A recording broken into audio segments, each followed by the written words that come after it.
Hello everyone, मेरा नाम है तपेश। आज हम बात करेंगे दिवाली की जो मोहर ट्रेडिंग होती है उस दिन मार्केट कैसे अकॉर्डिंग परफॉर्म कर सकता है।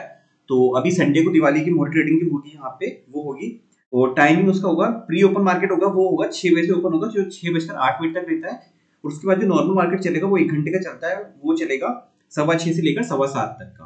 ठीक है, तो वो 6:15 7:15 एक जो नॉर्मल घंटे का होगा वो होगा उसमें। ठीक है, दिवाली का मोहर ट्रेडिंग का वो होगा संडे को। तो हम प्रीवियस ईयर का देखते हैं, लास्ट ईयर का क्या हुआ था, मार्केट ने क्या रिएक्शन दिया था। और कल मैंने ऑलरेडी बोला था मार्केट ये चीज कि मार्केट में भी शॉर्ट मत करना कहीं भी, क्योंकि ये सेंटिमेंटल एंड पॉजिटिव होता है इस टाइम पे, फेस्टिवल सीजन है, तो इस टाइम पे शॉर्ट मत करना। और दिवाली पे कहीं ना कहीं गैप अप होने के चांसेस ज्यादा होते हैं। तो प्रीवियस ईयर का देखते हैं यहाँ पे, प्रीवियस ईयर में यहाँ पे 24 अक्टूबर को दिवाली थी और उसके प्रीवियस सेशन में 21 अक्टूबर को यहाँ पे मार्केट बंद हुआ था, क्लोजिंग हुई थी 17,576 पे। ठीक है, यहाँ पे आ रहा है, देखो इस जगह के आसपास आएगा यहाँ पे 17,576 पे। और ओपन कहाँ हुआ ये 17,736 का, अप्रोक्स 180 पॉइंट यहाँ पे करीब ओपन हुआ था गैप अप में। अब गैप अप में जब ओपन हुआ ना तो थोड़ा बहुत ऊपर गया यहाँ पे मार्केट, उसके बाद वापस से यहाँ पे आके बीच में आके बंद हो गया।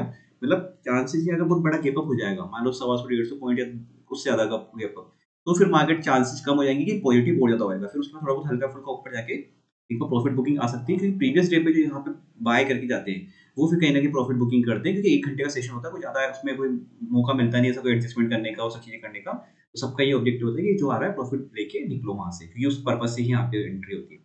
ठीक है, तो उस चीज का ध्यान रखना, बहुत बड़ा गैप अप हो जाए तो उसके बाद कॉल की साइड में प्लान एकदम मत कर देना, मतलब जल्दी से रेंडमली, क्योंकि वो वापस से प्रॉफिट बुकिंग आएगी तो वापस से अग्रेसिव नेगेटिव हो जाएगा और 1 घंटे में कुछ सेटलमेंट करने का मौका नहीं मिलेगा। अब हम बात करते हैं अभी करंट सिचुएशन पे।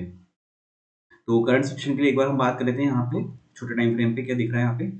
देखो अभी आज जो मार्केट में यहाँ पे बाइंग हुई थी इस जगह के आसपास, वापस अच्छी बाइंग हुई थी लास्ट की यहाँ पे, जैसे मतलब होता है ना कि लास्ट में जो कैरी फॉरवर्ड करने वाले होते हैं वो वाले लेके गए यहाँ से मोमेंटम के लिए यहाँ पे। तो जो यहाँ पे जिन्होंने बाय करा है या फिर जिन्होंने यहाँ पे बाय करा है वो अच्छा गेप अप होता है अगर, तो फिर प्रॉफिट बुकिंग करेंगे, तो उस चीज का थोड़ा सा ध्यान रखना। और सेलर्स कहाँ पे एक्टिवेट हो सकते हैं, यहाँ पे 19,465 के आसपास की जो रेंज बनी हुई है यहाँ पे, इस जगह पर यहाँ पे सेलर्स एक्टिवेट हो सकते हैं वापस से इस जगह पर। तो हमने पहले ऑलरेडी मार्क कर रखा है। और बायर्स के लिए यहाँ पे था ये, कभी जैसे यहाँ एक्टिवेट हुआ यहाँ पे आया, तो क्योंकि मार्केट में सेंटीमेंट अभी पॉजिटिव है, जब तक मार्केट में कोई नेगेटिव सेंटीमेंट नहीं आ, जैसे मान लो कोई वॉर छिड़ गई थी, कोई प्रेशर ग्रुप, उस टाइम मार्केट में कितना भी कोई पैसा डाले कुछ भी हो, पर सेंटीमेंट नेगेटिव था तो सेलिंग ज्यादा हावी हो रही थी उस टाइम पे, तो वो चीजें सेंटीमेंट इम्पैक्ट भी पड़ता है ऐसे में। तो अभी फेस्टिवल सीजन तो इस टाइम पे यहाँ पे बाइंग भी आ रही है मार्केट में और शेयर्स में भी तेजी है साथ ही साथ। तो यहाँ से आया उसके बाद अच्छा खासा रिवर्सल लेके वापस मोमेंटम गया। और ये जो लास्ट की बाइंग है ये कैरी फॉरवर्ड वाली बाइंग कहीं ना कहीं इसमें लास्ट में यहाँ पे लेके गए, कॉल लेके गए यहाँ पे। अगर कोई अच्छा खासा गैप अप हो जाता है 511 के आसपास या फिर ये लेवल ब्रेक होता है, अगर इसके आसपास खुलता है तो हम कॉल एक प्लान कर सकते हैं कंडीशन देख के।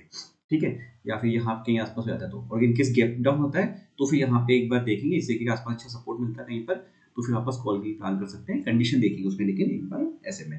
ठीक है, और ये सपोर्ट लेवल अगर कहीं भी किसी सपोर्ट लेवल मिल जाए तब तो फिर हमारी बहुत अच्छी अपॉर्चुनिटी हो जाएगी यहाँ पे इसी जगह पर, इस जगह पर सपोर्ट लेवल जो आज के बने यहाँ पे, जहाँ से मार्केट ने रिवर्सल लिया है, स्विंग ली है यहाँ पे। और यहाँ अगर ये इससे गैप अप निकलता है तो फिर ये टारगेट है 19,511 19,562 तक के टारगेट एक देखने को मिल सकते हैं फिर इजीली इसमें यहाँ पे निफ्टी में। तो कोई ज्यादा लॉजिक तो रहेगा नहीं मोर ट्रेडिंग में 1 घंटे के उसमें, तो हमें उतना सा ध्यान रखना है उस हिसाब से। अगर इसमें एकदम अच्छा गैप अप होता है तो फिर इसको अवॉइड करना कॉल के साइड में। एक बार बैंक निफ्टी का चार्ट भी देख लेते हैं। बैंक निफ्टी में देखो यहाँ पे हमने क्या बात करी थी, इससे के आसपास ही ये वाली रेंज बनी हुई थी यहाँ पे, पहला जो डिप लिया ना गैप डाउन हुआ था मार्केट, लेकिन वो पहली कैंडल ग्रीन बन गई यहाँ पे और उसके मार्केट ने उसको होल्ड करा।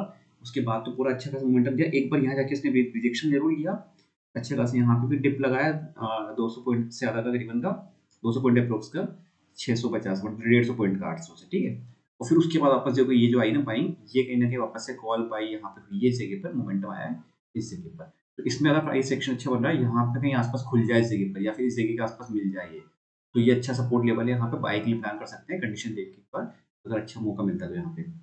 और गैप अप ज्यादा हो जाता है तो फिर 44,000 के लेवल के आसपास ध्यान रखना है, यहाँ पे कहीं पर सेलिंग आएगी तो इस लेवल के आसपास ही आएगी, क्योंकि सेलर से यहाँ पे हावी होने की कोशिश करेंगे 44,000 या 44,050 के आसपास, मतलब मिड में कहीं ना कहीं यहाँ पे रोकने की कोशिश करेंगे इस जगह के आसपास 150 पॉइंट की रेंज में इसमें यहाँ पे। ठीक है, और बाइंग के लिए तो बहुत अच्छे मौके हैं, अगर यहाँ पे कहीं भी मिल जाए तो इस सपोर्ट पे या फिर इस सपोर्ट पे या फिर यहाँ पे, तो 3 ऑप्शन अच्छे हैं यहाँ पे बाइंग के लिए, तो इस पर कभी भी देख सकते हैं। ऊपर ध्यान रखना है गैप अप होता है तो फिर क्या कंडीशन होती है इसमें। तो सीएनएक्स फाइनेंस को भी एक बार हम देख लेते हैं चार्ट।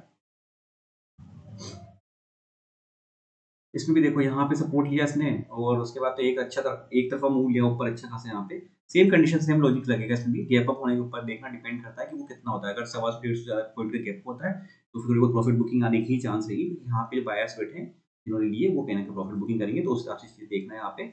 और हम सीटीएसएल के बारे में बात कर लेते हैं, तो अभी काफ़ी अच्छा रिटर्न दे रहा है सीटीएसएल रेगुलर बेसिस पे।